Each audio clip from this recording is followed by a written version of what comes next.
Yeah, I got a thumbs up from Kendra.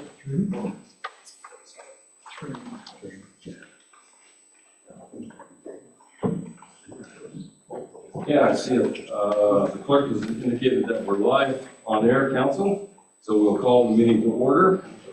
We begin this gathering by acknowledging that the land upon which we meet is the traditional territory of First Nations people who have a long-standing relationship with the land, water, and regions of Southwest Middlesex. The nations along the banks of the Thames River include Chippewa of the Thames, Oneida Nation of the Thames, Muncie Delaware Nation, and Delaware Nation of Moravian Town. We convey our respect to our First Nation neighbors and thank them for their contributions to our culture, community, our past, and partnerships in the future. Please note that this meeting is recorded. If in the event technology goes against us and we have an interruption in our broadcasting, the resolutions of council remain intact. Disclosure of pecuniary interest, there are two. Mark, Councilor McGill has indicated that you have a conflict of interest on that. Gardner Drain, do I have that right, Councilor McGill? Okay. And secondly, in relationship to the land that we're discussing in Committee of the Whole and Camera in Wardsville, there's a very close relationship between myself and the potential purchaser, and I'll declare a conflict of interest on that. Are there any other conflicts? Seeing none, we'll move on. The agenda has been circulated. Is there any additions or errors in the agenda that you see? And failing which, is there a recommendation to accept the agenda? You did. Thanks very much, Councilor Myers, Councilor McCollum. All in favor? Carried. Delegations and presentations. I have been advised that there is none. And the consent agenda is before us. I'll go through it briefly. If you wish to address any of this, we can do it immediately if it's not complex. If it is more complex, we'll move it to new business. 5.1, draft minutes of the regular council meeting. 5.2, Middlesex County highlights.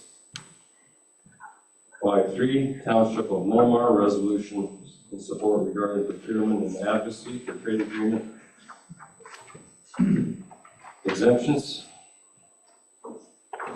Town of Amherstburg, resolution of support regarding opposition to strong mayor's designation of the town of Amherstburg. I would like to bring that to new business council. I'd like to discuss that with you. So we can just take 5.4 and we'll move that to new business.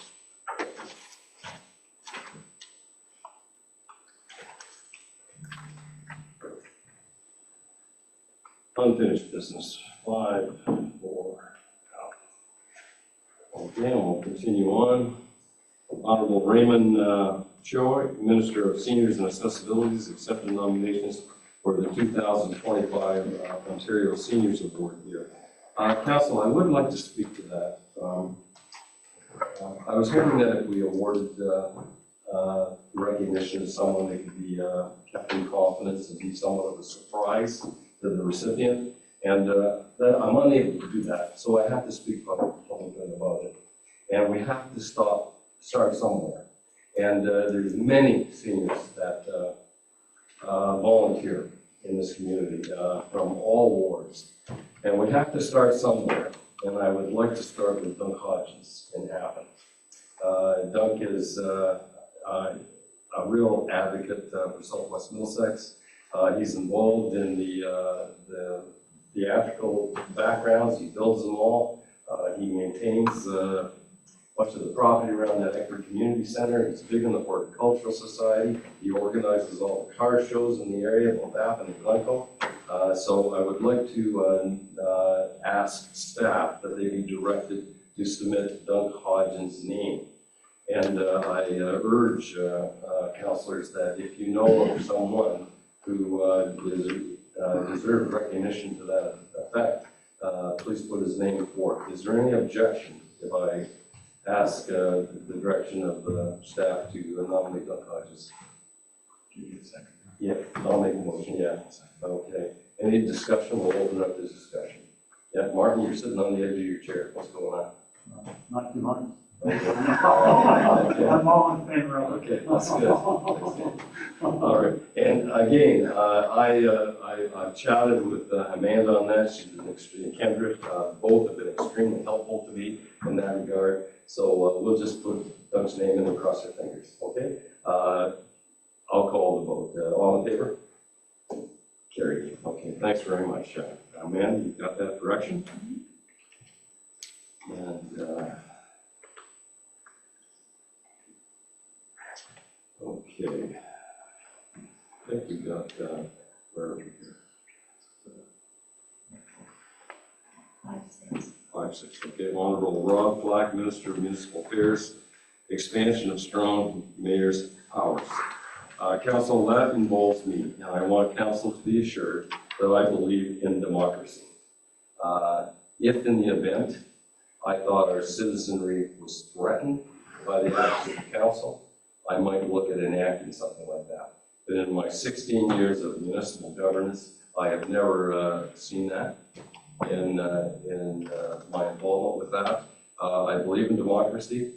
I believe in discussion. We have all have talented voices around this table, and it's good to have the assistance of council when calamities are presented to us. So this is legislated. It's not something a lot of mayors wanted, but it is being legislated because of the size of our council.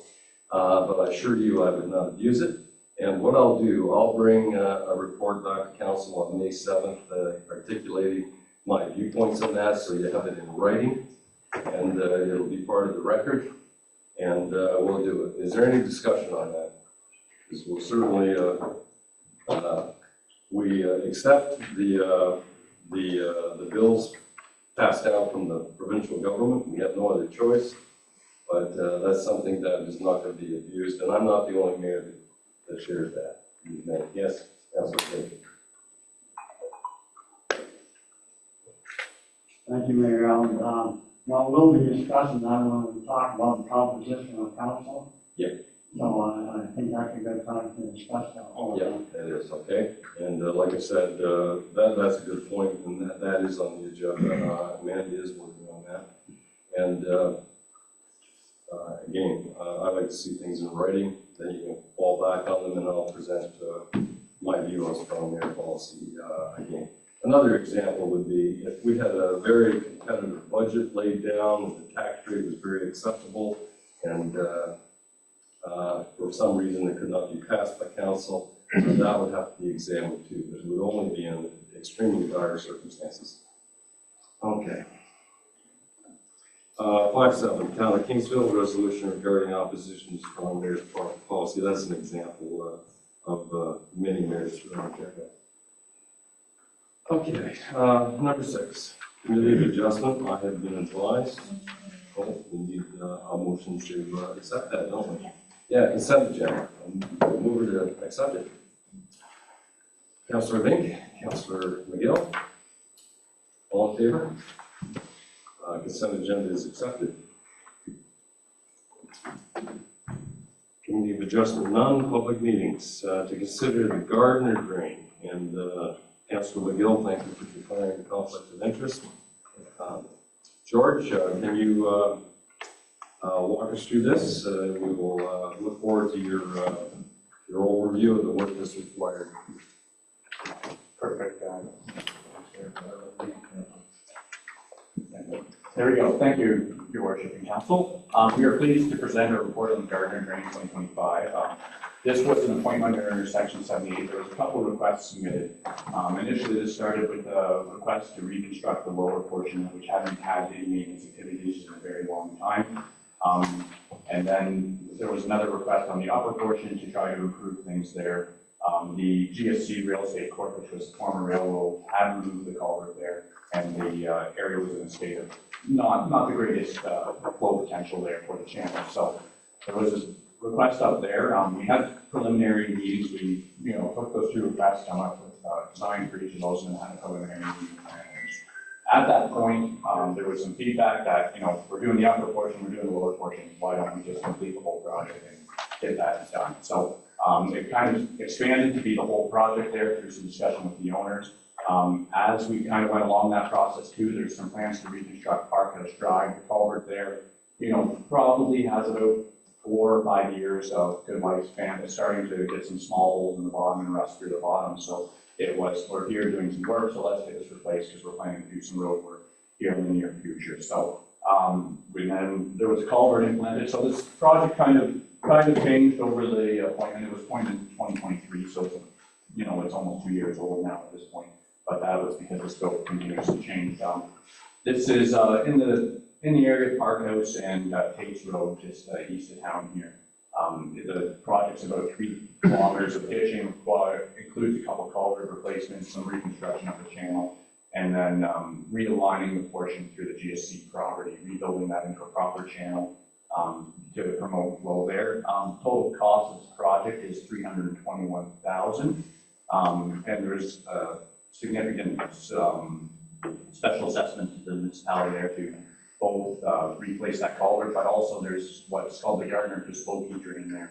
And it came across the road and needed replacement as well, so that's been directed into that culvert, essentially eliminating a road crossing and future liability for the municipality there. So that's part of that assessment, and if there's any questions, I would welcome them now to review it with them. Okay, thank you very much. There's a significant number of people in the gallery. We welcome each and every one of you. It's good to see that. If there's any questions from property owners, this is the time to address them to the chair, and it will be answered by the engineer. The only thing we ask is that you state your name for the record. Is there any questions from any of the audience? Okay. Questions from affected property owners have been asked. And there's a formula we follow. Is there any requests from property owners to present or remove their name from the petition? I think this is the one where the municipality is on the hook for a significant portion. Yeah. Comments and questions from member of council. Council, I'll ask the horseshoe. Do you have any concerns? George, I'm sure can address them. Are there any? Okay, Councillor Vink, please go ahead. Yes, thank you, Mayor Allen. George, I wonder if you can give us a little bit more history of what happened, because I believe we did some work on this drain up to Tate's Road before. Yes, thank you. Through you, Chairman. There was recent maintenance completed from the section of Tate's Road to Park House Drive where they did maintenance style activities. Again, that's kind of why when we started this project, we hadn't included that portion. There is a bit of brush that's been growing. The amount of sediment to be removed in that section is fairly minimal. The upper reaches have as much as 16 to 18 inches coming out in areas. The lower reaches have 16 to inches or so coming out. The middle portions are more in the range of 6 inches, right? So there's quite a bit less sediment in that area, quite a bit less cost associated with doing that work. But it is being included, and there is a culvert being asked for in that section to replace an existing culvert. Okay, thank you, George. Thank you, Councillor Vink. Any other questions? Okay. We're at number 5 in the procedure. Our decision. Council, what is your wish to the recommendation is before you? And is there a motion that the recommendation as presented by staff and engineering be accepted as presented? Councillor Haggett, is there a second for that? Okay, Councillor Myers, discussion. All in favor? All opposed? Noted.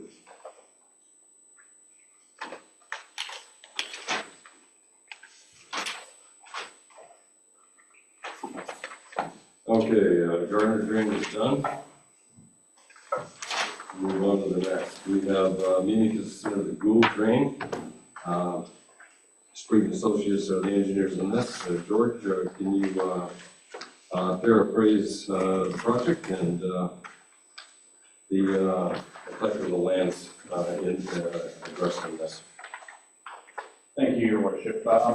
We're pleased to present a report on the Gould drain. This was again a Section 78 request to improve the existing report. The existing drain was from the 1950s and was starting to fail in many locations. There was frequent standing water reported by the owners, and it was quite a small capacity because there is an urban area up on the upstream portion. It was less than today's standard for a rural drain, so it was quite small in capacity. So this is on the west side of town. It's just the path Ann Crescent is the upper reaches of the watershed, and it goes into the Abbott McDonald drain west of town there along Concession Drive there. The project is about 916 meters in length and has a couple stubs to pick up the old drain. It was discussed and reviewed that it would be quite a bit more economical to go behind the rear of the lots rather than go through the front of the lots, deal with the hydrant poles and things of that nature. So the new drain is a slightly different alignment, running parallel on the rear side of the lots rather than the front of the lots, and with some stubs to connect the existing system to make sure that system stays connected and working effectively. There was also a lack of maintenance reported on the county road ditching. There was a culvert there that helps relieve major storms there. So this is a two-piece system. There's a tile that picks up your low common rain events, and then during really large rain events, they go down the county road ditch across the county road on the north side of Concession and down to the west there. So that culvert was not in great shape. And the ditching hadn't been maintained in a while. We discussed with the county and they did not wish to do the ditching themselves. They asked for us to include it as part of the report. So we have included that added in this report as a cost to them. So the total project cost is estimated at $457,000. There's fairly substantial assessments to both Thames Valley District School Board and the county. The county is because of that culvert and the ditching, similar to the culvert that we just had for the municipality. And then there's also a fairly large assessment to the Thames Valley because they have a fairly large amount of hard surface at the top end. They don't have any stormwater management. They don't have a pond or something like that slowing the water down. So they're paying both to reconstruct the portion on their property, a portion of that, and also for capacity downstream. The drain is somewhere between an agricultural standard and the municipal urban standard. So it's not quite a 2-year storm, but it's a good fraction of that. And like I said, there is the 25-year relief under Concession Drive for storms that exceed that capacity. So if there's any questions, I would welcome them through you. Okay, thank you. Are there any questions from affected property owners present? Yes, please state your name. Yeah. Shirley Young. Yes, Shirley, how are you? Good. I live on the corner of Concession and Ann Crescent. Where exactly are you tearing up my property? Thank you, Shirley. Through you, Your Worship. We are not completing any work on your property. Your property has been identified as contributing water to this system, so your water from your property runs into the system, but there is no work proposed on your property. Okay. Why am I being assessed a charge then? That's a lot of ones. Yeah. Through you, Your Worship. The Municipal Drainage Act provides a couple ways for us to do assessments. The first one is special assessments against things like the county, so they would pick up the cost of a road culvert. After that, there's 2 ways that the water cost gets assessed: benefit and outlet. So benefits charged to the people who get the drain on their property and allows them to pick up the water. You know, there's the definition under the act. It's increased land value, better drainage, you know, better control of surface flows, better control of subsurface flows. Outlet is anybody who is identified to contribute water. So you're paying for some of the capacity in that system to take your water. So your water floods into the system during a rain event. During a very small rain event, it probably soaks into your lawn, but in a larger rain event, your water floods across the land and into the system. So you're paying for some of the capacity for the system, and that's the same as everybody else who's affected by this. This is statute law. Unfortunately, you know, we don't see a lot of these in urban areas. You guys are on the cusp of an urban rural area, and that's why we're seeing this situation here as compared to, say, more traditional urban servicing, which you may see in an urban center. So you guys are contributing to that municipal drain system that goes across, so that's why you have an assessment, and that's identified in the report there for your review. Can I ask one more Yep, sure question? can. Yep. Why are the different properties assessed differently? Absolutely. So I'm happy to try to answer this tonight. Today's meeting is about design, and typically these questions are referred to quarter revision, which is the next meeting, but just to try to help understanding here, so maybe we don't have to talk about this at the quarter revision, or I can talk with you privately after this, but it's based on amount of area contributing and amount of hard surface. So everybody's outlet assessment is based on how much area they're contributing, and then it's scaled up or down depending on how much hard surface they have on their property. So the property like Thames Valley District School Board, which has large buildings, has lots of asphalt surface, lots of gravel surface, things that generate a lot of runoff, pay a higher proportion. The properties like yours pay a medium, and then something like a farmland, which doesn't have any subsurface, might pay a little bit less on a per acre basis, but it's a per acre charge. And then there's also something called the location factor. So it's like a toll highway. You pay from when your water gets on. You unfortunately are at the top end, so you pay for your water to get all the way down. Someone who's halfway down would only pay for the lower portion because the water doesn't use the upper portion. Thank you. Okay, yeah, Shirley, we're governed by the Drainage Act in a lot of cases, and as George indicated, you don't often discuss it at an urban level. It's usually a rural level, but it is all very fresh in our memory, the storm of August 23rd, 2023, when we got that big rain and the damage and it caused to basements, and it's been the mandate of this council to really improve and solve the problems of poor drainage in some of these urban areas. Okay, any other questions? Moving on, requests from those, this one? Yep. Brian Nelson, lives the same place, sure. Yep. Anyways, if you got your paper, there's page 3 that I'm interested in. The bottom paragraph. I don't quite understand what it's going to do, and I think it's going to cost me more money. Anyways, they're talking about connecting your household drain to the new drain they're putting in. And it says it's recommended that you not do that. In other words, we can't do that, right? The other thing is, and beyond that, it says, it's suggested that you take your water coming from your sump pump and you can put it into the drain system, but you have to have a catch basin. In other words, we have to build a catch basin. We have to attach a pump, more pump to the sump pump, so that it'll go up and it'll go down through the gravel and then enter the drainage. My question, have I got it right? That that's what's going to happen? There's been much discussion on sump pumps and the drainage systems of Glencoe. George will know this, and I'll refer to Amanda as well. But we're finding the best safety procurement for a home is to let your sump pump go on your grass and discharge on your grass and percolate down through the soil. George will answer the catch basin things. George, go ahead, but direct hookups into certain systems are discouraged by the municipality. It causes significant problems at our pumping station. But George, do you want to take a shot at this?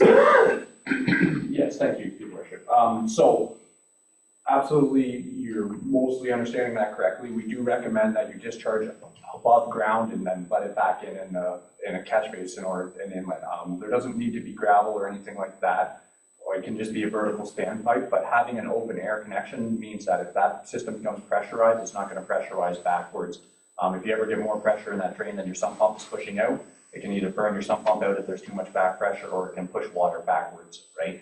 These are not designed to take every storm. There's going to be a storm that surcharges this, and we don't want that to surcharge into a basement that's directly connected. So there's supposed to be an open air. Some people choose not to do an open air and would choose to do a backflow preventer instead.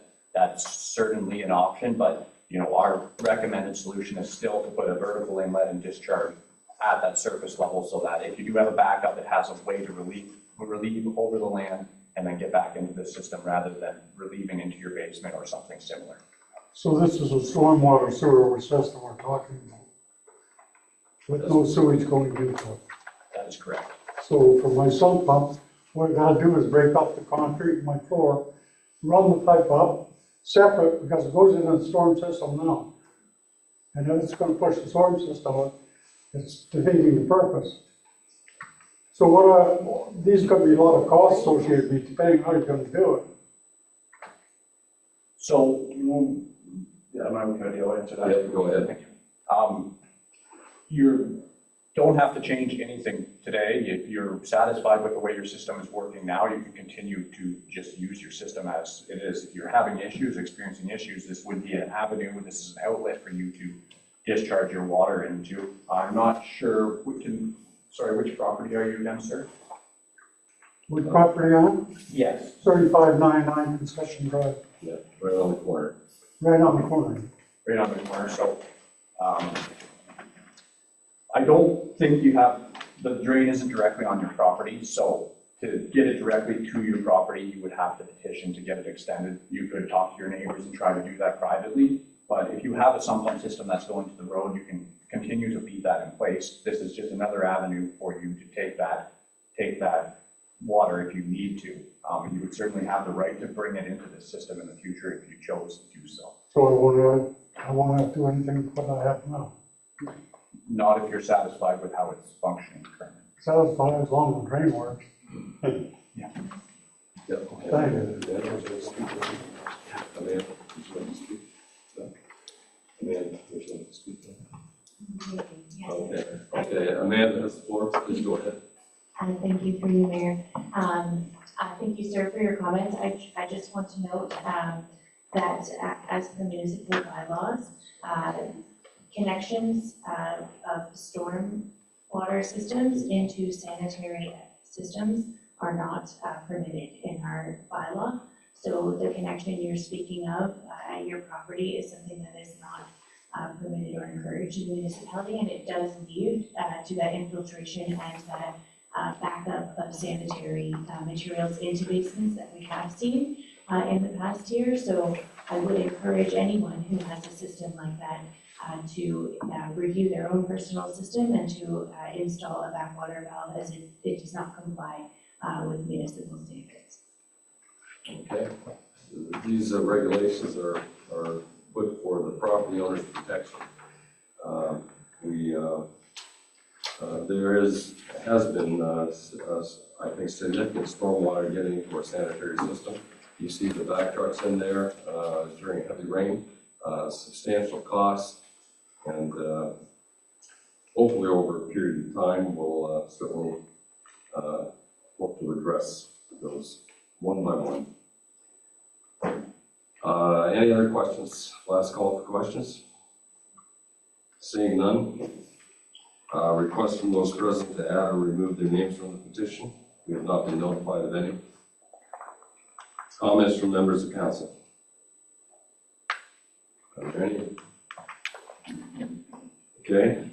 In regard to the Gould drain, we're now at the point where council makes a decision. The recommendation is that the council and municipality of Southwest Middlesex accept the engineer's report in reference to the Gould drain 2025 and refer the bylaw section of the agenda for a first and second reading. Is there a mover and a seconder? Okay. Councilor Myers, Councilor Hagan, discussion? All in favor? Carried unanimously.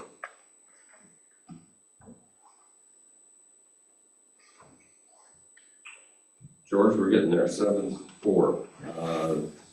Zoning bylaw, well, this is George doing it, or is Ken doing this? George, okay. 7-4.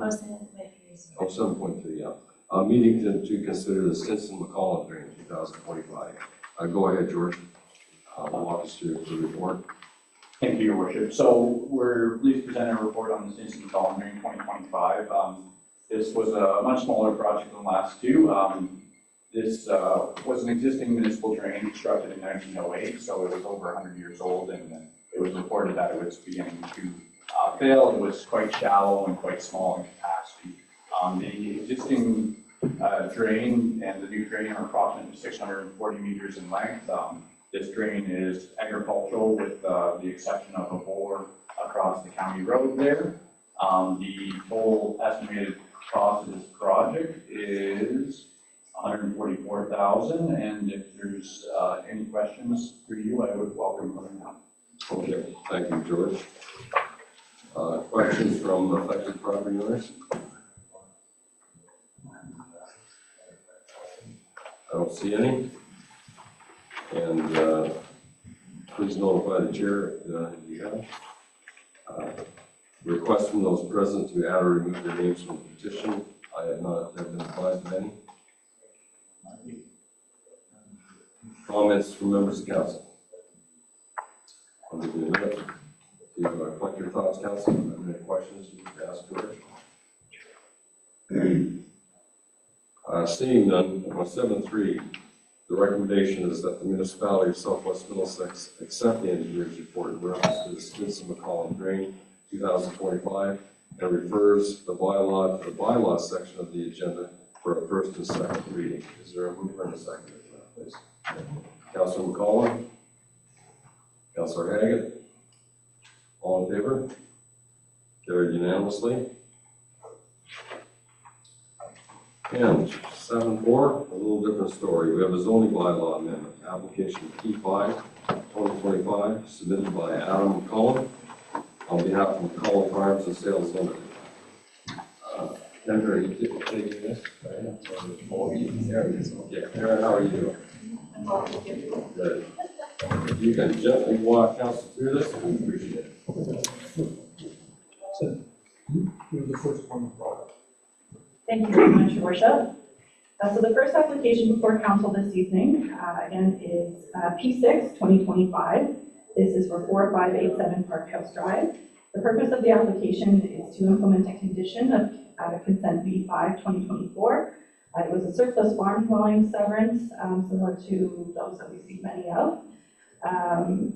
So the rezoning is required as part of the application, a condition of the consent, which requires the remnant farm parcel to be prohibited from any further residential dwellings in the future, as well as rezoning of the residential lot to recognize that it is now strictly residential and there's no agricultural permitted on the lot. So the subject lands are located on the north side of Park House. No, this is the wrong key map. I'm so sorry. I'm reading the wrong. Oh no! I have the wrong report. I'm so sorry. That is embarrassing. Didn't know to tell my boss. All right. Oh no! Hope he's not watching. So sorry about that. Switching gears to P5 2025 for 5722 Longwoods Road. Very similar application. It is a rezoning of a surplus farm dwelling severance. The farmland is to be rezoned to the A2 to prohibit residential uses, and the residential lot will be rural residential in the RR zone as well. This one was approved for B24 2024, which was the consent. And then again, it was a condition that requires the rezoning to occur. So the application was circulated as per the requirements of the Planning Act. We did not receive any comments or concerns from either departments, agencies, or the public. So my recommendation this evening is for approval of the rezoning, and I've drafted a bylaw for council's consideration this evening. Thank you. Thanks very much, Aaron. Council, we will invite the applicant to address council if they so wish. Is there any desire to do that? Hi, good evening. And a report. And, Yes, hi, good evening. Thank you for your time. I think you're the best call. If you have any questions, please let me know. Okay, if the applicant to this zoning issue on the Adam McCollum Farm, McCollum Farms and Sales Limited, if you're present, please introduce yourself by name and speak to the application. Hi, good evening. Can you hear me? I can, barely, but you're there. Hi, yes. Sorry for the audio confusion here, but I just want to say if there's any questions, please let me know. And other than that, I think Aaron and Kendra and everybody has, and Alana, excuse me, have said everything that needs to be said. And again, please let me know if there's any questions. Okay, thank you very much. We may call on you again, just as a matter of order, so don't be alarmed at that. Council members' remarks, are there any? Seeing none, oral submissions from delegates or written submissions, I have not been advised, the chair has not been advised of receipt of any.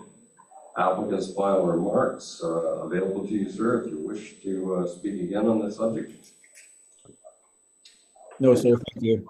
It's our decision. The bylaw has been circulated to all of council regarding this, and we'll ask for a mover and a seconder for the recommendation. Councillor Haggett has moved it. Deputy Mayor Schuldeis has seconded the motion. Questions once again? All in favor? Carried unanimously. Thank you very much, sir. We've got you covered there, okay? Thank you. Good evening. Good evening. 7.5, bylaw amendment application submitted by Josh and Matthew Weaver on behalf of Weaver Farms, 4587 Parkhouse Drive. Can the planner present the report to council? Thank you very much, Your Worship. So you're all already a little bit familiar with what I'm about to say. So this is a very similar application, surplus farm dwelling severance that requires a rezoning. The farmland is proposed to be rezoned to the A2 zone to limit future residential. And the residential lot will be rezoned to the rural residential as is standard practice in the municipality. We have circulated the application as per the requirements of the Planning Act. There were no additional comments outside of what was originally received for the consent application. So my recommendation is that this evening is approval for the rezoning, and I've drafted a bylaw for council's consideration. Thank you very much. The applicant will be allowed the opportunity to speak if they're present. Seeing none visually, or virtually rather, or in the gallery, we'll move on. Council remarks? Any questions? Yes, Deputy Mayor Schuldeis, please go ahead. Thank you, Mayor. Thank you. Sorry. Thank you, Mayor. Thank you. I'm just wondering, there's a little bit of a jog in the road. I wonder why that is. Is that a lot?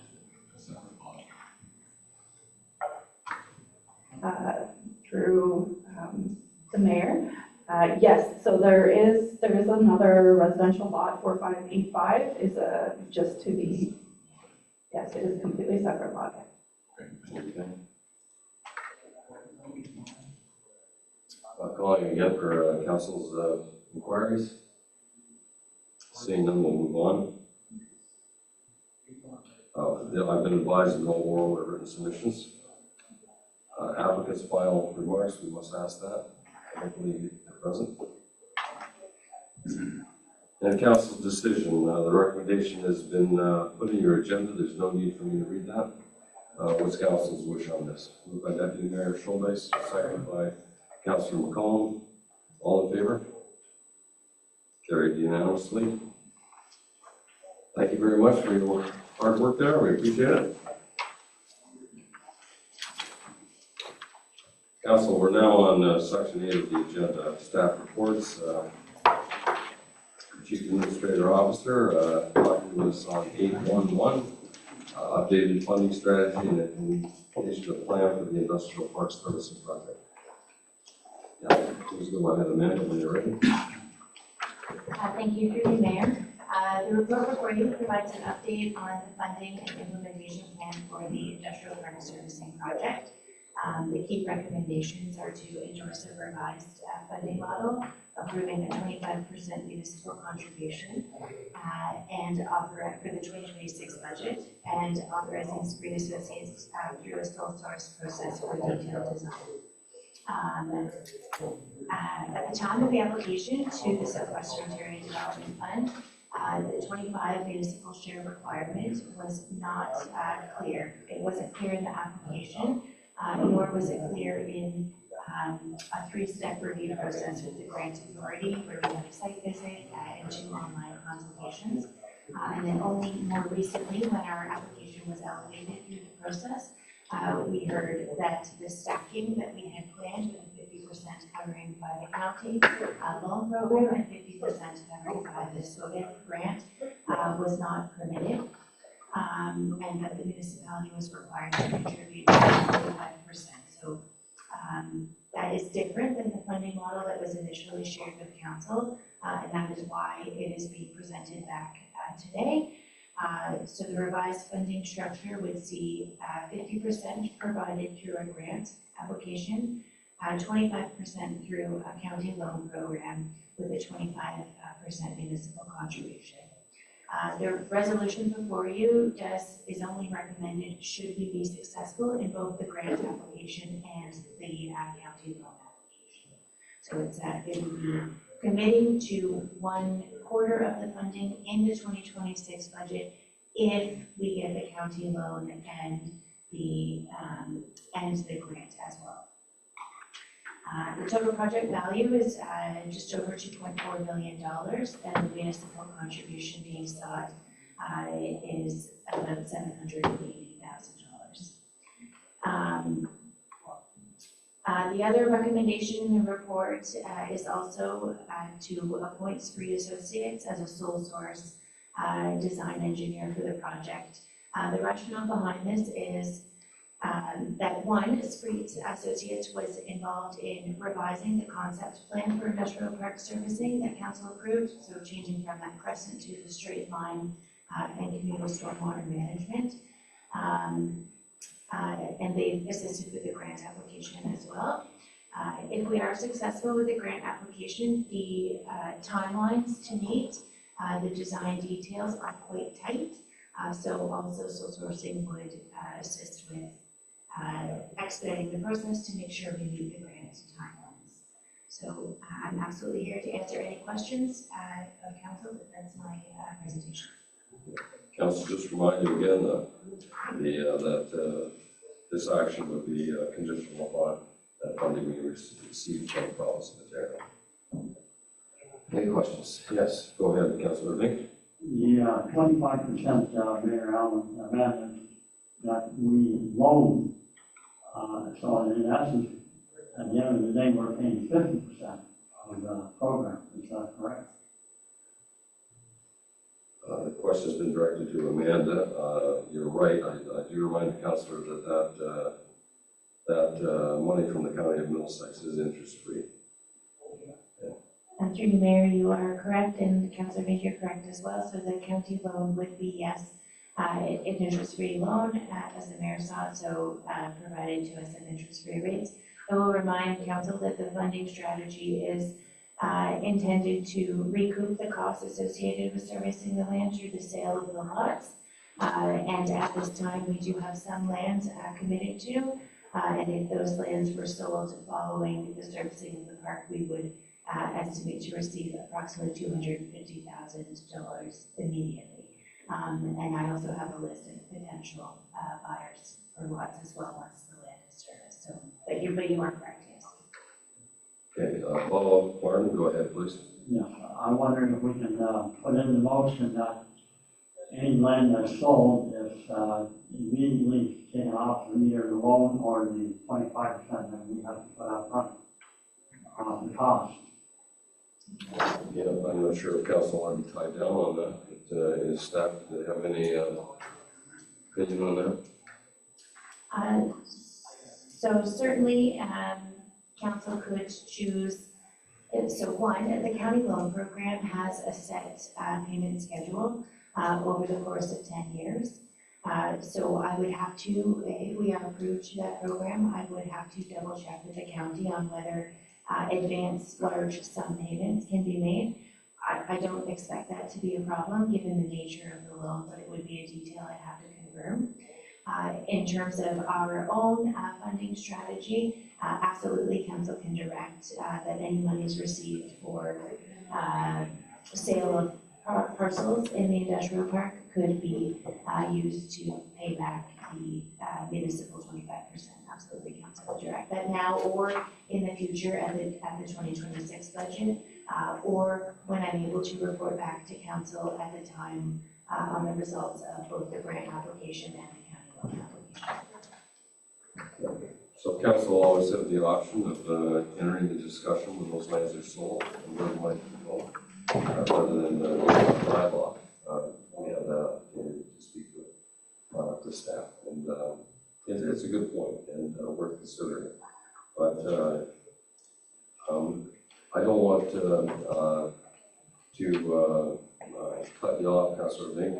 Did you want to make a motion to that effect? Or are you satisfied with the answer that you received? Well, I would like to make a motion, certainly our 25%.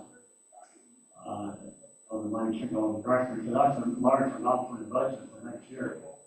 And my other question is, Mayor Allen, is what will overruns, let's say, the project costs $500,000 extra, where does that money come from?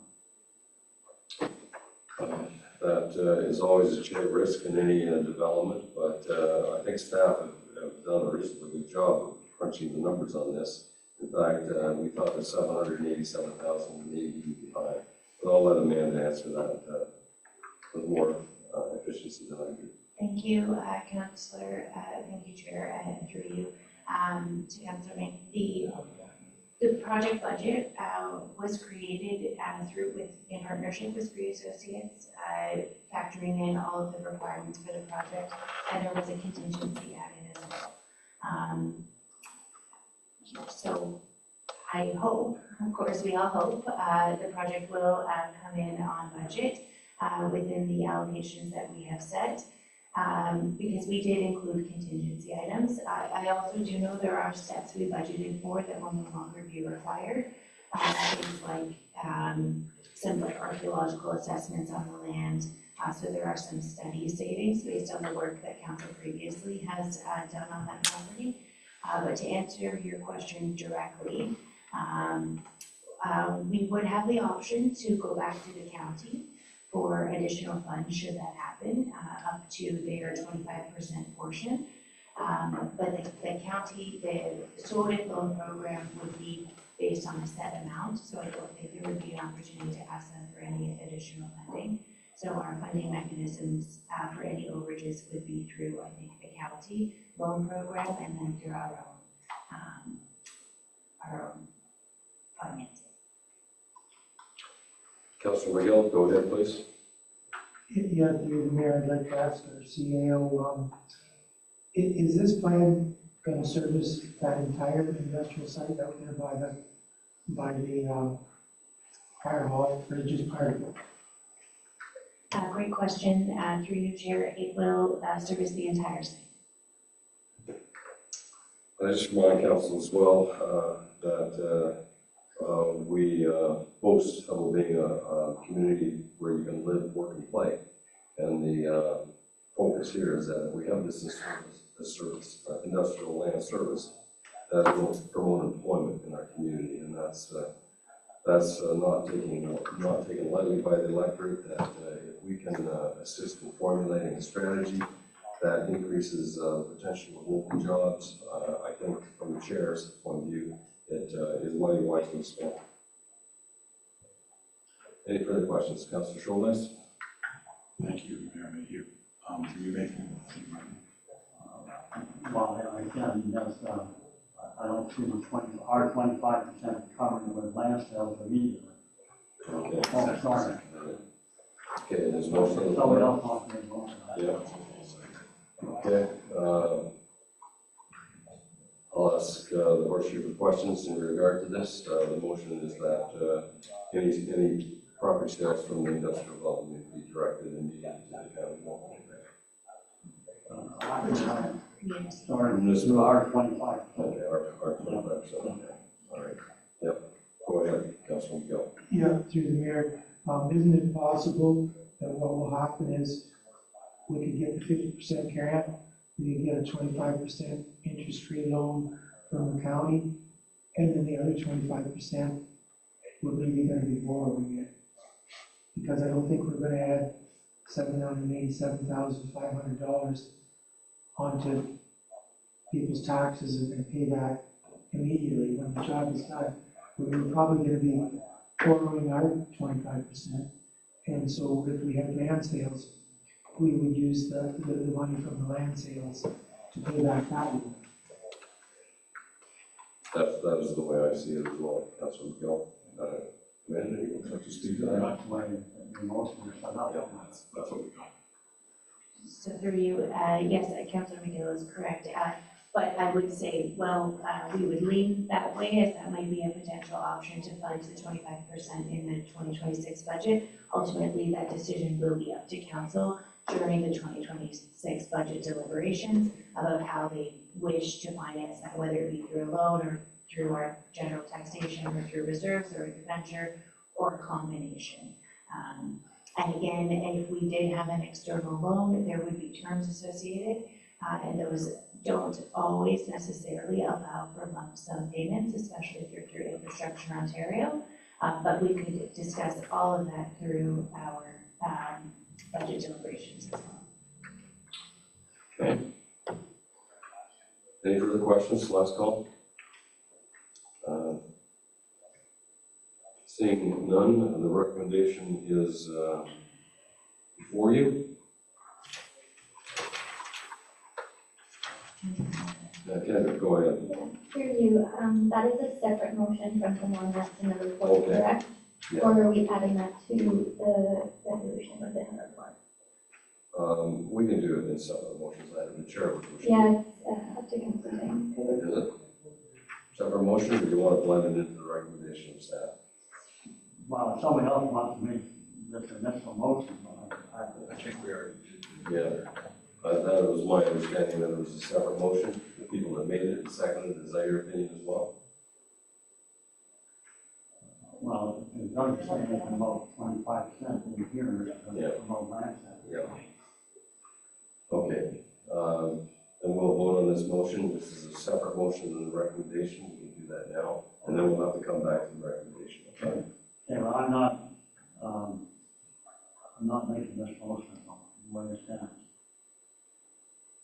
In the recommendation, Somebody else does. yeah, the monies, the direction where the monies from, property sales go is the motion that you. Okay, that's. And we will vote on that motion, and then we will then consider the recommendation by staff on the balance of the Sorry. presentation, okay? All right.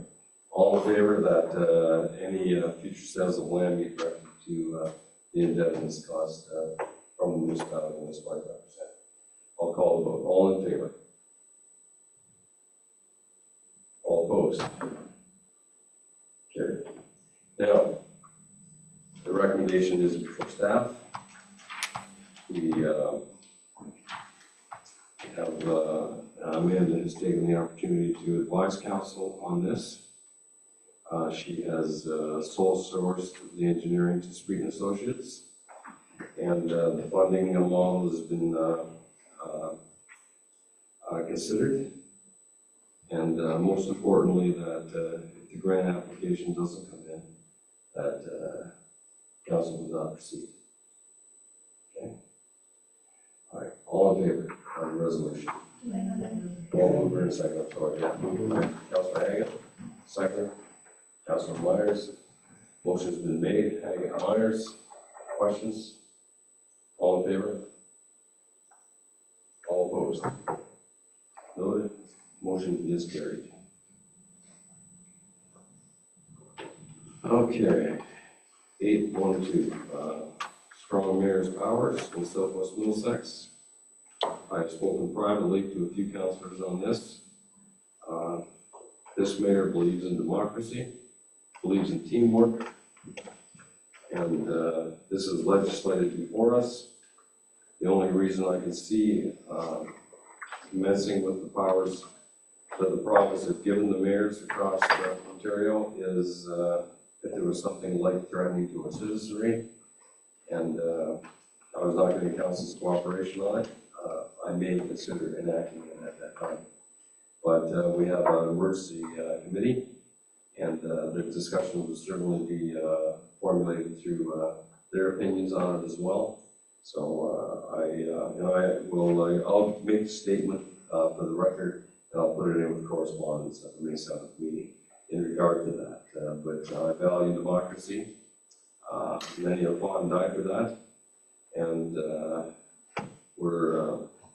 I don't know how much to say such things, but there's going to be no executive orders on this, as Donald Trump has done many things. So we'll handle it very cautiously. Would you like to speak to this, Amanda? Go ahead. Thank you, through you, Mayor Mayhew. The report before you is just an outline of the new legislation related to strong mayor powers, which will come into effect in Southwest Middlesex on May 1st. These powers will now, as of May 1st, extend to all municipalities with 6 or more council members. As you know, we meet that threshold. The key powers include the mayor proposing the budget, with council ability to make amendments with 2/3 vote. This is a high level overview. More details in the report. The mayor can hire or dismiss the CAO or certain department heads, excluding statutory roles. The mayor can create and dissolve council committees and appoint chairs and vice chairs. The mayor can veto bylaws that conflict with provincial priorities. Council does have the opportunity to override those vetoes in a process. And the mayor can propose bylaws that support provincial priorities, and those bylaws can pass with 1/3 of council support. The province has stated that the strong mayor powers are intended to speed up decision-making, especially for housing-related matters. Many mayors have chosen to delegate these powers to staff, or some of them, and or to continue collaboration. And there is no financial impact today as a result of the legislation, but we will need to adjust some procedures to comply. That's my overview, but happy to answer any questions. Thank you. Any questions from council? Oh, yes, go ahead, Councilor Mink. Thank you, Mayor. I'm reading this letter here and it says, with these powers, they can delegate some of the power to the CAO, is that correct? Yeah, go ahead, Amanda. That's correct. There is that opportunity. We have seen, in my research, I have seen some other municipalities and mayors do that for certain things. Things like being able to reorganize the organization, so like restructuring, that kind of thing. Yeah, and there are samples of it. Okay. Any further questions? Yep. Oh, sorry. Yep. Go ahead, Councilor McGill. There's a huge number of changes here, like, you know, the mayor can appoint the chief administrative officer, and then it goes through all the senior positions that the mayor can choose to appoint, or the integrity commissioner, ombudsman, and then it says that he can delegate some of that back to staff, but can the mayor delegate it back to council? So say, you know, I want council to be able to do that. Not me. It is a complex bill, and go ahead, Amanda, if you'd like to answer that or comment on that inquiry. Sure, through you, Chair. I believe in some instances, yes, that would be possible. My understanding is that it could be, although I haven't seen a sample bylaw to that effect. But I, in principle, don't see why that could not occur. Okay. Yes. Follow, Mark, go ahead. Yeah, so a council can do like Amherstburg did and Kingsville did, and say they oppose strong mayor powers. But just because the majority of council approved that they oppose strong mayor powers, that doesn't mean the strong mayor powers don't apply in those municipalities anymore. They still apply. I would like to see us have a vote and say we oppose strong mayor powers in this municipality. Yet you can do that, but you're not going to change the provincial legislation by doing that, Mark. It's still there, and can still be used if a mayor wanted to do that. That's the only concern I've got regarding that. Yeah, Councilor Baker. I will second, Councilman Gill's motion, he wants to make that motion. Because I think it's important that we're on record, that we oppose it. Okay, Yeah, I'll make that motion, and I'm aware, like I said before, all we're doing is stating our position. It doesn't change what the rules actually are. okay, it's been moved and seconded. Kendra, you got that? Kendra, a minute to formulate the motion, she can read it back.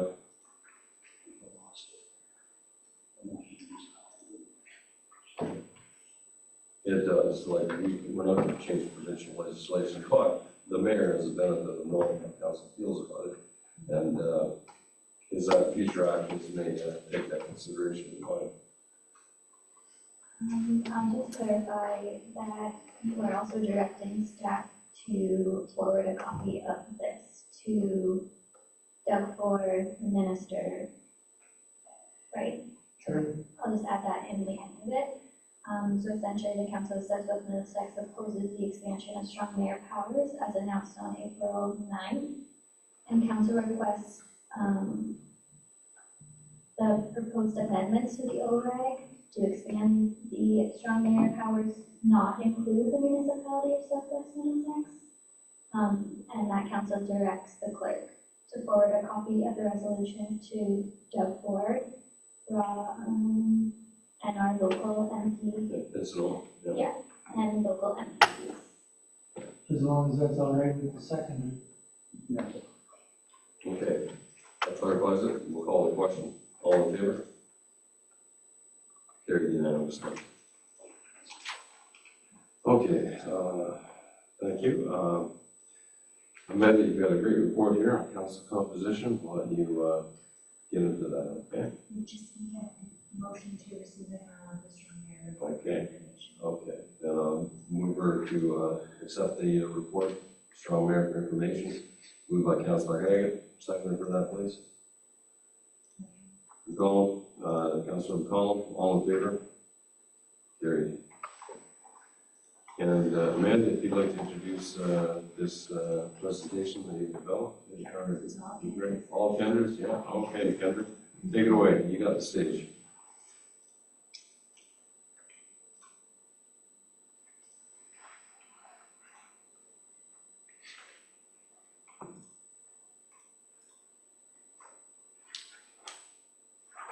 And just remind council of the recommendation that will be brought forth at the end of the presentation is that this is brought to council for information only. Okay, Kendra, take it away. All right, so this presentation is coming before you because of a notice of motion that was made in December 2024. So this presentation is going to provide different scenarios and different questions for council to consider when determining the right fit for council composition in Southwest Middlesex.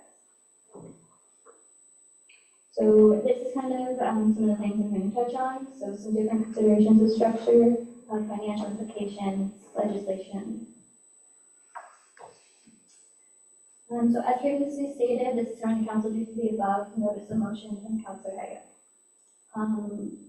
So for information's sake, in the 2022 municipal election, Southwest Middlesex had a total of 14 candidates across 4 races, with 1 race being acclaimed. So Ward 1 and Ward 3 had elections, and Ward 2 was acclaimed.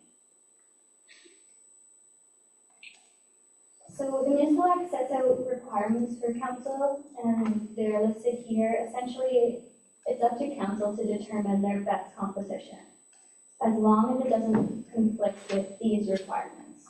So there must be 5 members, including a mayor. They can be elected at ward, at large, or a combination. So there's a lot of options, essentially. So your decision tends to be based on local context.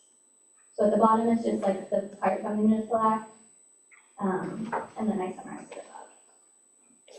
So our current composition is listed here: mayor, deputy, and 2 councillors for each ward, and of course we have 3 wards. So the structure is based on amalgamation. due to the multiple communities coming together to create Southwest Middlesex, where each ward wanted representation, rightfully so. So I have some advantages to the current structure. So your balance of representation for each ward, multiple voices per ward, which ultimately leads to a broader community input and a variety of perspectives. So in our structure right now, the deputy mayor supports the mayor in administrative and ceremonial functions, as well as chairs in the absence of the mayor. So the potential considerations are, I'm going to present 3 different options. In 2 of these options, there are multiple other scenarios to consider. I only chose these 3 just for clarity's sake. And I'll note that there are many ways to do this, and this could be a very long presentation, so I'm just trying to get as much education and information to you as possible. But obviously ask any questions you have, and I hopefully can answer them. So the first option is considering removing the directly elected deputy mayor position. So essentially this means that on a ballot and election, there would be no deputy mayor race. You could still designate a deputy mayor in other ways. You can appoint them, highest votes during the election, let's say. So that would be looked at through procedural bylaws if this was a decision made. So some advantages are simplified leadership structures, streamlining decision-making, the cost savings. So you would eliminate the deputy mayor's salary and administrative costs.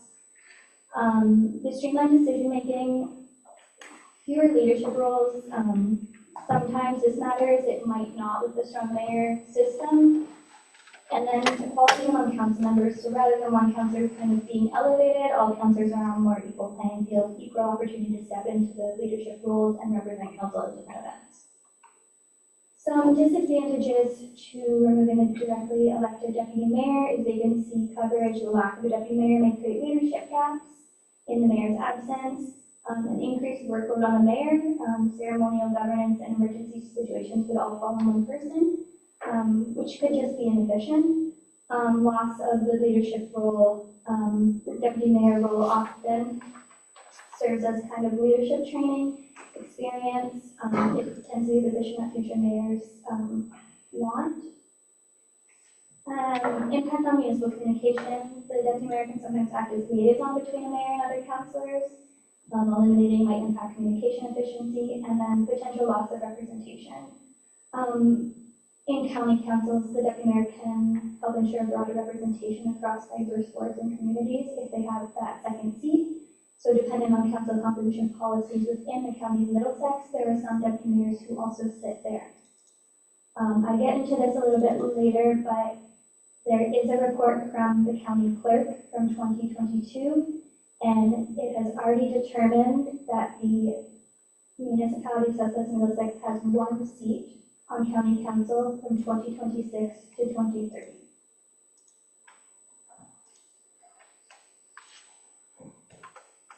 So the cost implications, saving on the deputy mayor's salary and benefits. I have the current remuneration for 2025 there, as well as what it was in 2024, which was in the remuneration part, which you've all seen. So here are the other options council has related to this structure. We remove the deputy mayor position. So I show ward structure and at-large structure. This could also be hybrid, a mix of at-large and at-ward, or at-large and ward. And the size obviously could change. So it could be 4 councillors or 6 councillors, which I didn't show in the picture. The average cost per councillor position in 2024 was about $16,000. So reduction in size would obviously reduce these costs.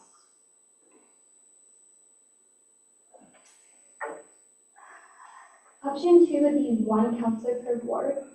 For Southwest Middlesex, this would mean the deputy mayor position would stay to ensure that there are 5 members of council.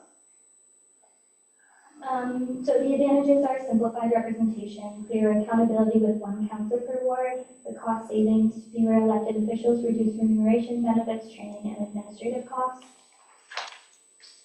More direct representation, accountability. It's easier for constituents to engage with their counselor, and they have a single point of contact. Simplified governance, smaller councils sometimes can be more agile, shorter meetings, and quicker decision-making, and there's no tie votes.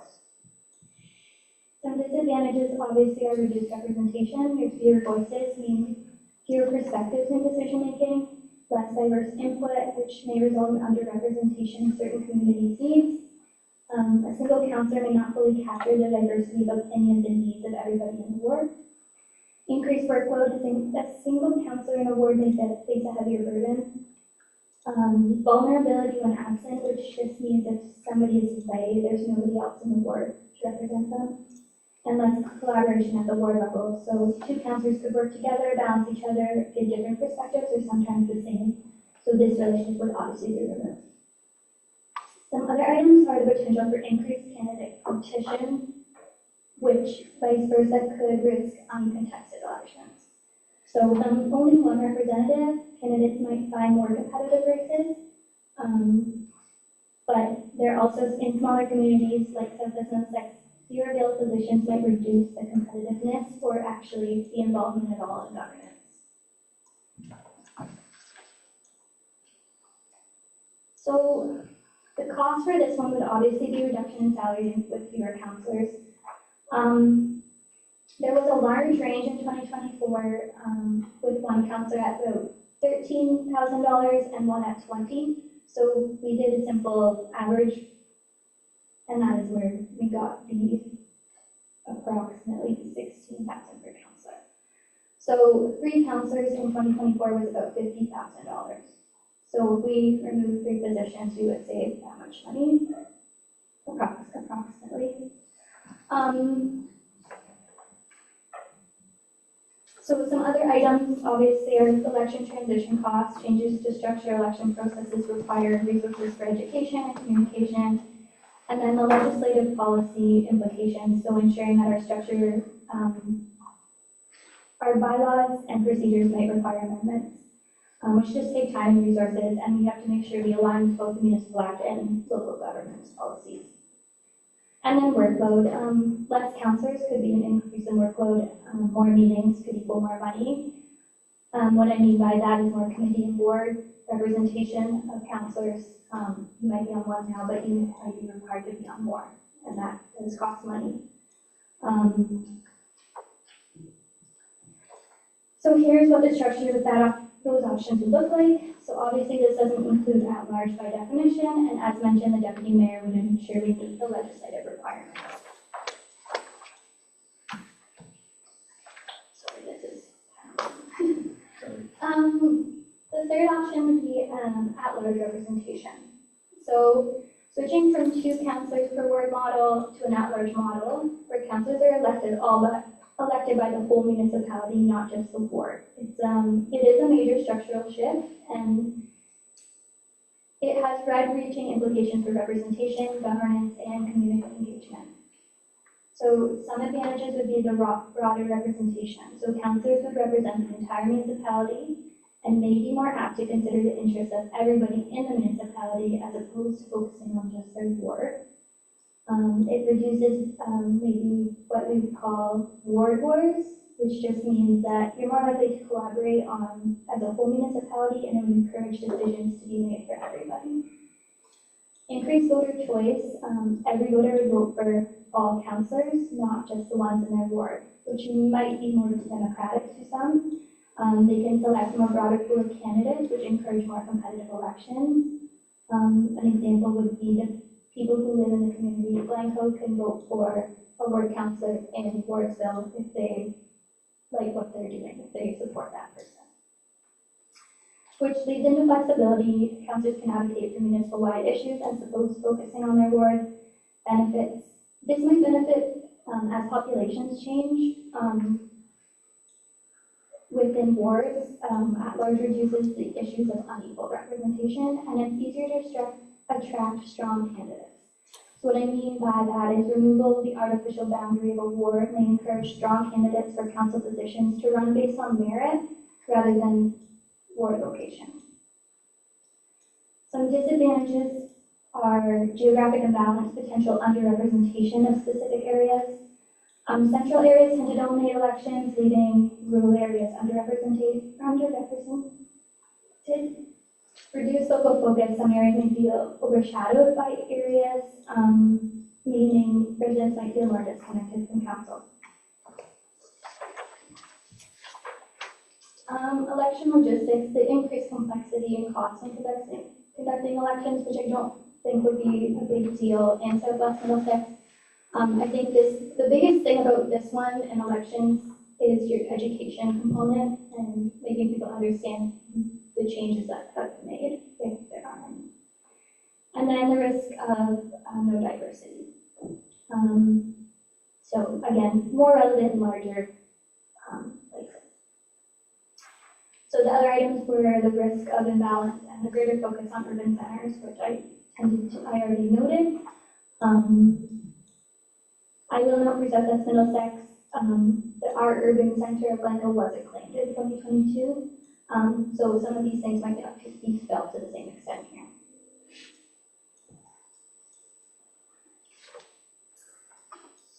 So potential costs, obviously the increased cost with election, wider reaching of candidates and the education, and then larger boundary could be a larger workload. Long-term cost savings, simplified election logistics, no board boundary reviews in the future, and a streamlined council could lead to more efficient decision-making, and over time, potentially cost reductions. So here are the charts on the two different ideas for an at-large voting. Not noted here are hybrid models, so a mix of ward and at-large. The other options would be dependent on sizing, and for this one, you could go with or without a deputy mayor, as long as there's 5 members. And then this is not changing it. Maintaining the current model, 2 councillors per ward across 3 wards ensures familiarity and stability of both residents and council. The structure provides each community with 2 dedicated representatives, promoting shared workloads, stronger advocacy, and a balance of perspectives within each ward, and allows more consistent coverage during absences, and ensures residents each have a point of contact for ward-specific issues. Staying with the current model would support strong governance, serving the needs of the municipality. Just take a break here for a minute. Kendra, Council, are there any questions that you'd like to ask? Don't be hesitant or raising your hand. If I could ask one, if a scenario where there were no wards and people would vote for everyone, can the candidates come from anyone? What about in the candidate process to be a member of council? Do you consider wards for applicants and that? So it's nothing. Yeah, so I'm a little concerned about that, council. So essentially, Hypothetically, if 6 people from Glencoe put their name in, they would represent that for the most. So that's what I'm a little concerned about. But I'm sorry to interrupt you, but I wanted to make sure the council had an understanding of the conversation and be able to ask some questions. Yes, Deputy Mayor. Questions for Kendra. Have we done a comparison of that in municipalities in Middlesex County? yes, it's coming. And Councilor Haggett? Well, one question through the mayor, Kendra. But you didn't run in any ward and get voted to, right? So really, I'm still confused. Like the words, but if I want to run an actor, I can't. Right? Okay, just so we're clear. Thank you. Okay, Kendra, go ahead. So I kind of touched on the financial implications already, so I'll just run through them briefly for each one. The no deputy mayor would result in direct cost savings through elimination of the honorarium, meeting pay and mileage, which was approximately $20,000 in 2024. The financial implications of 1 council per ward would result in salary and expense savings. However, a smaller council may face increased workloads, potentially leading to future pressure to increase compensation. Removing payment for committee participation could save money, but might affect council engagement. Changes to ward structures could also bring election transition costs, fuller education needs, and require bylaw updates and policy amendments. And then the financial implications for at-large. Shifting to an at-large system may impair long-term more small streamlined council. But obviously these are all hypothetical, situations. So there is no official classification system in Ontario, but AMO did a composition of small municipalities. They based the size on population, so small was under 10,000, medium was 10 to 100,000, and large was over 100,000. Southwest Middlesex is considered a small municipality with their data. They had the population at 5,893 people for the 2022 municipal election.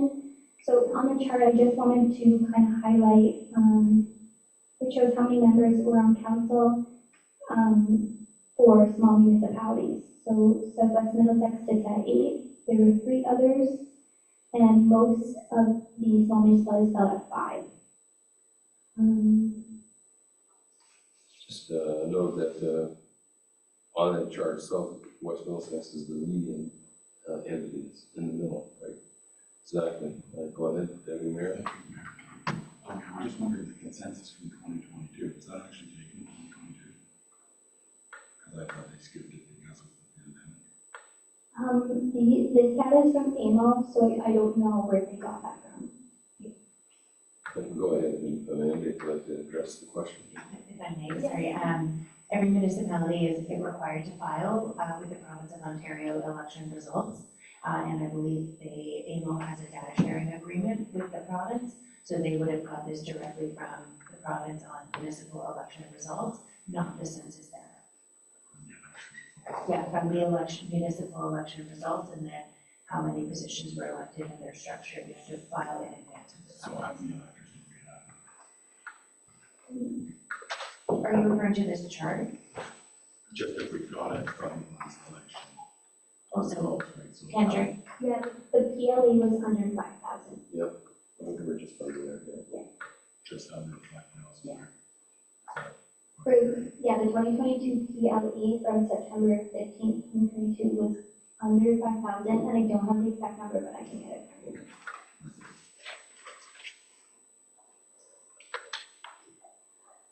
So this is the comparison to the other municipalities in Middlesex County. The mayor of each county sits at county council, and some have an additional council seat for their deputy mayor.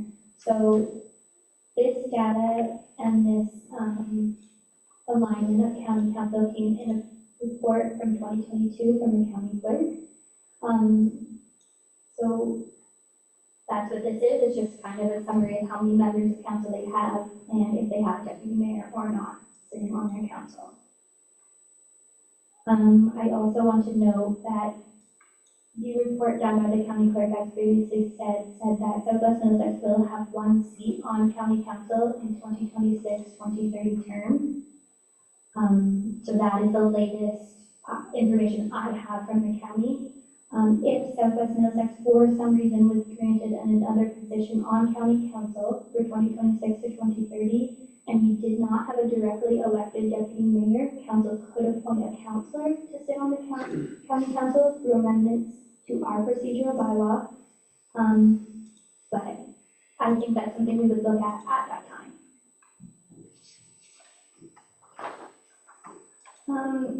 So for next steps, there's a lot to consider here. So the 3 options were for summary purposes and to just help with clarity. So staff is seeking direction on next steps because it's a lot. So some of the options include tabling for future council dates. So if we want to sit on it and bring it back up, we can have a more thorough discussion on it, or you can have a more thorough discussion on it. That is obviously an option. If you need additional specific information, you can do that. And then the third is gather community feedback. If you want to do a survey or open house or feedback form. If you're going to do that, I would suggest it include a lot of education. This is also not something that we have to do. I think we would say that too. This is people through a notice of motion, so there's lots of options. And then just a last thing, and then I'll be finished. We consulted with the MMIH, as Amanda said in her report, so on the potential reduction of council size and how it would impact our ability on strong mayor powers. The ministry was unable to confirm whether the change would affect, I don't know how to say it, affect if we would be required to, but I think we can make the assumption that if we reduce council size, we would not have to be a part of that legislation.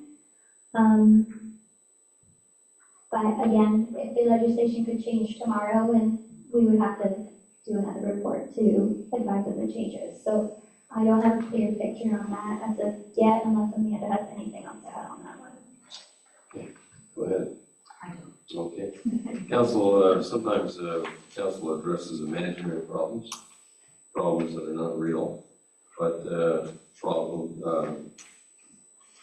pieces of business that may not be an issue under our term of governance, but others. I can certainly see some of our elected quite interested in this. Any questions you'd like to ask candidate to the chair? Yeah, go ahead. Can you have a comment? Yeah, no problem. Go ahead, Councilor. Well, I've got a motion because I think it's better for the ratepayers and what has become light of the mayoral powers. And to protect the ratepayers on the next term of council. And I don't know if I can make motions, but I'd like to see it go to 5 with 1 representative in each ward, who's the mayor and the deputy mayor. Because I believe in democracy, and you know this council's been really good. And you should have a choice, and I would not like to leave that to fate, because I don't know what else is going to happen with government. So I would like to see it go to that, and I don't know if I can make a motion to do that. You sure can, yeah. So I would like to make a motion to go to 5 with 1 councillor, with the ward still, 1 councillor in each ward, mayor, deputy mayor. That's what I'd like to see happen. Is there a second for that? Councilor Bing? Yes, I will second that, Mayor Allen. Okay. You have a question? You're okay? No. Yeah, I think I'd like to, when I've asked who, what is your mayor of what municipality? And I always mention Southwest Middlesex. I do the media relentlessly. I never say Glencoe, I always say Southwest Middlesex. With that being said, I like the names of the hamlets. Pratt Side didn't happen. I want Appin always to be Appin. I want Wardsville always to be Wardsville. And I think with this, it fosters encouragement in that regard to keep those names. And I always say that, I'm mayor of the municipality of Southwest Middlesex, and it is comprised of the regions of Appin, Melbourne, and Wardsville, and the townships. So I think that would assist in that regard. And I thank you for the motion. Seconded. Is there any questions that you would like to ask through the chair to the individual moved? Go ahead, Mark. Yeah. Well, thank you, and I think the timing of this is very good, because if we'd have made this decision a month or 2 ago, and then we found out about small mayors, or strong mayor powers coming in, some of us might have been thinking, gee, if I'd known that was coming, I might have voted different, because I was not thinking I would be in favor of going to 5. I thought 7 would be better, but now this strong mayor situation has come into effect. The only thing I'm wondering about is that we have no way of knowing whether this might happen, but the province started out giving strong mayor powers to what, Toronto first? And then they just gradually, gave it to more municipalities. What's to stop them in a year from now deciding that all municipalities should have strong mayor powers?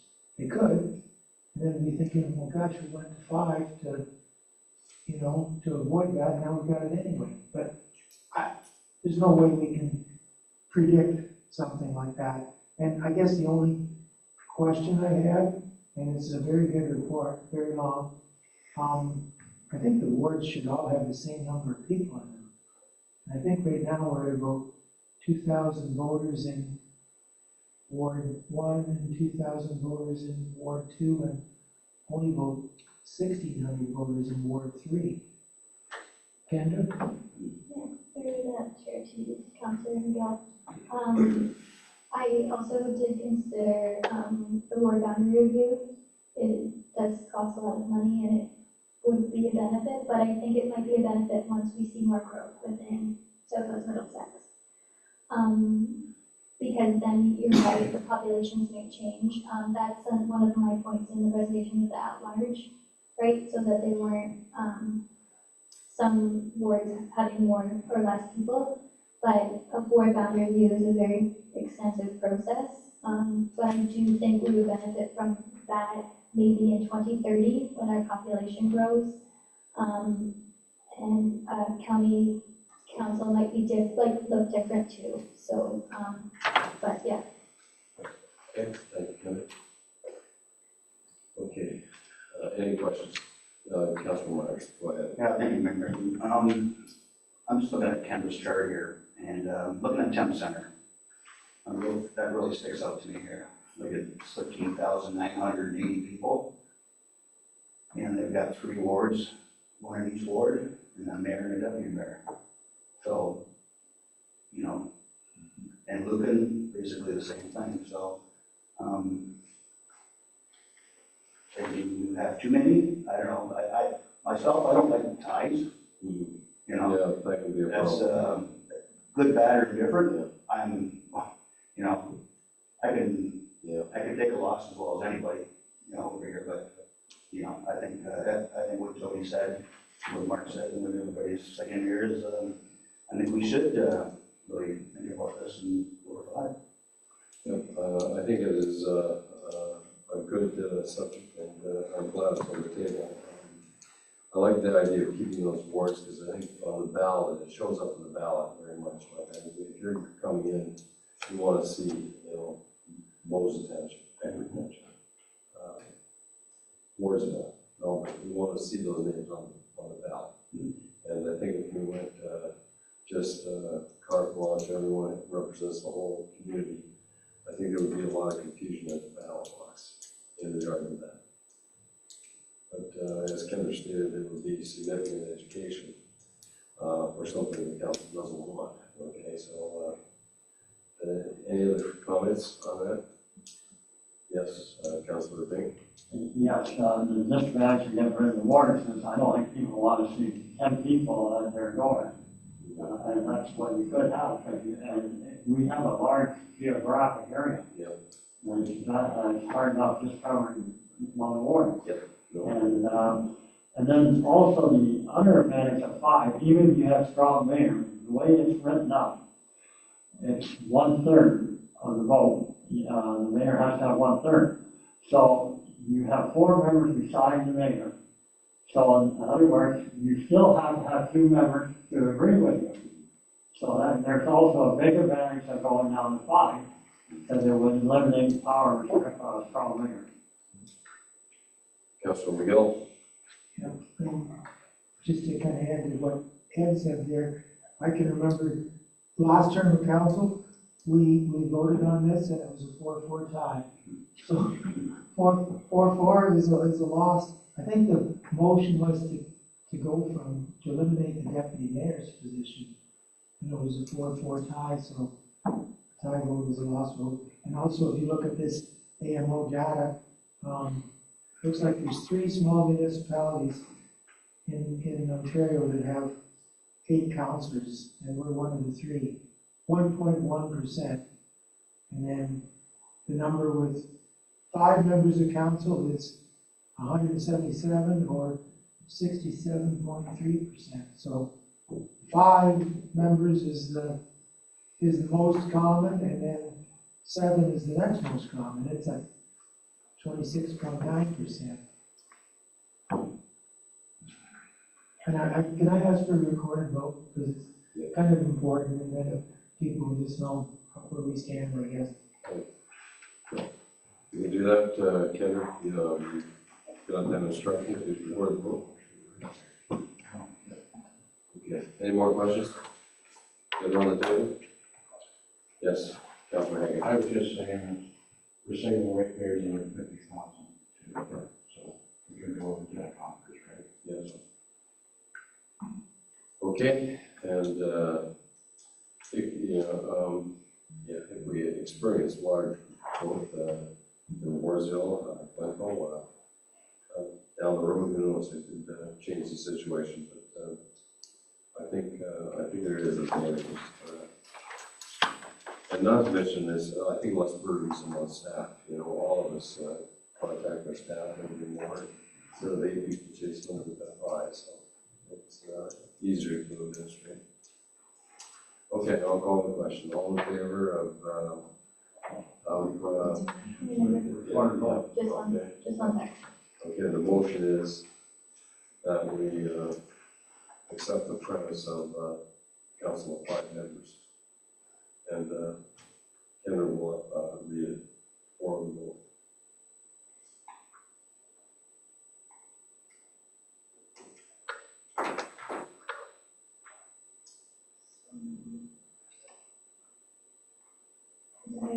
In favor. Counselor King, Yes.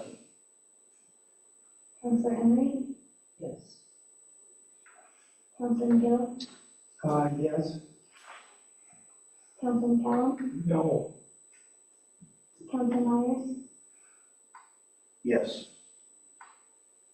Deputy Mayor Schuldice, Yes. Mayor Maker, Yes. carried. Okay, thank you very much. Thank you, Uber and Cider, for that. It's rather historic, but I think it adds to the efficiency of stuff on both sides.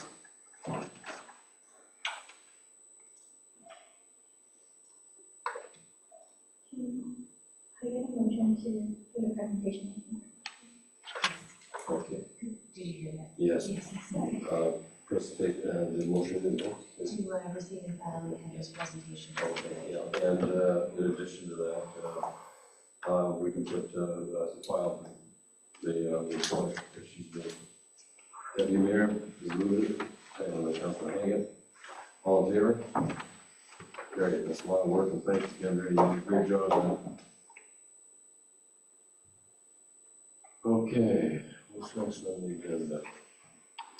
8-4. Yeah. Andrew, I think you're doing this assistant drain contract award? Yes, sir. So just a brief background on this, request for tenders for drain is based on the report that we have dated February 20th of this year. The tender submission deadline was March 19th at 1 o'clock. The engineer's estimate was $21,720 excluding HST. And I am happy to report the large number of submissions. I think there was 14 contractors that had submitted numbers, so I think this is a good indication of the tendering system and how it works. I will just read the lowest and what we recommend, as well as the streets office recommends, in the interest of time. Bruce Poland and Sons Trucking at $17,685 excluding HST. And in the report, there are the other submissions as well, going all the way up to $54,893.19. So I would recommend, and as well as street office recommendation, that council appoints Bruce Poland and Sons Trucking based on the numbers below. Okay, thank you, Andrew, for that report. Council, any questions you'd like to ask Andrew through the chair? Yes, Deputy Mayor Schuldice. Thank you, Mayor Mayhew. Just like to say, it's really nice to see that many tenders, really nice to see. And have we worked much with Bruce Poland and Sons Trucking? Through the mayor, yes.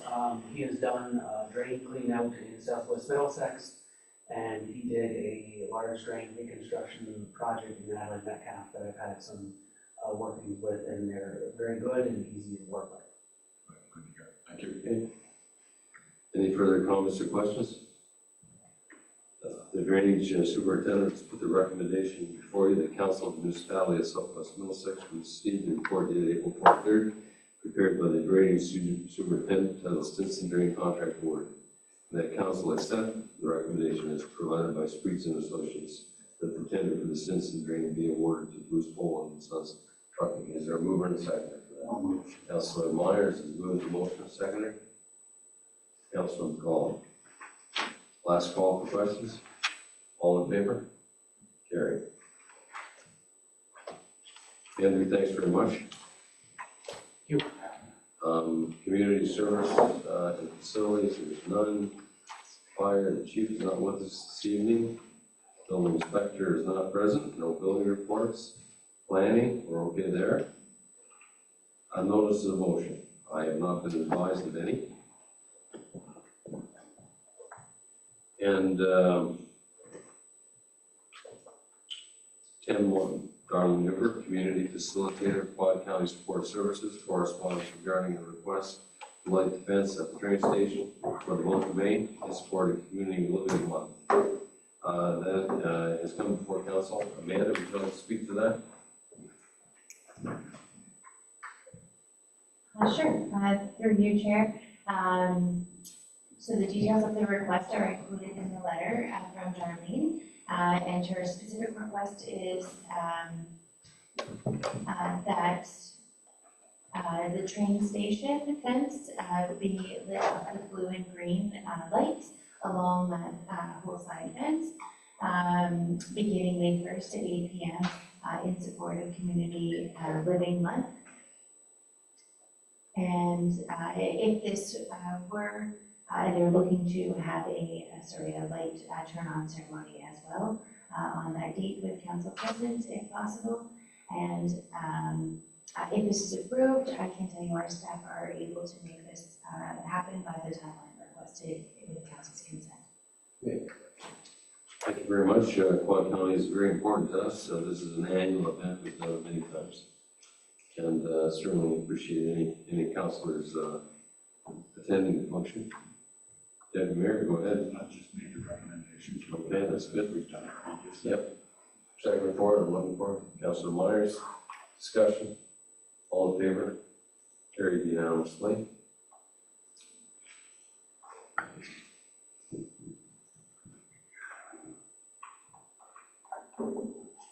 Okay.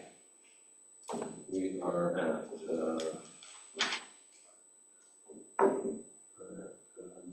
11 unfinished business. There's none. 12 items removed from the consent agenda. On 5.4 on the strong mayor's policy, I think we've already addressed that, and I assure council that I'll bring forth a statement at the next meeting, not advocating strong mayor power policies. It's somewhat redundant now, but I said I'd do that, and I'll follow that up. And just to announce too that as mayor, I'm very pleased to work with this motion, everyone of you. So we can make decisions together. It's been a delight, and I continue to look forward to it, and staff as well. Okay, county council updates. Okay, and then there, announcements. Yes, go ahead, Deputy Mayor. Thank you, Mayor. Fort County Health Services holds their spring bazaar this coming Saturday, and the Lions Club will be there selling 50 tickets in support of the foundation.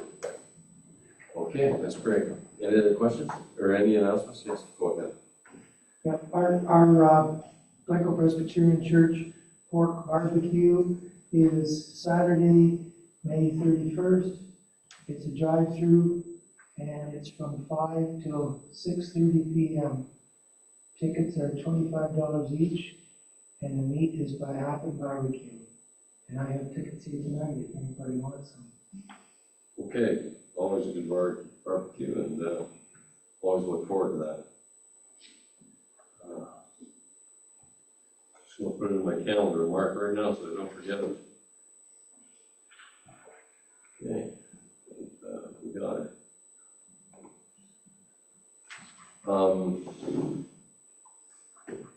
Any other announcements? Council, finally, I got that chain of office, and I look forward to not only me wearing it, but hopefully people around this table as well. I'll give you a quick glimpse at it.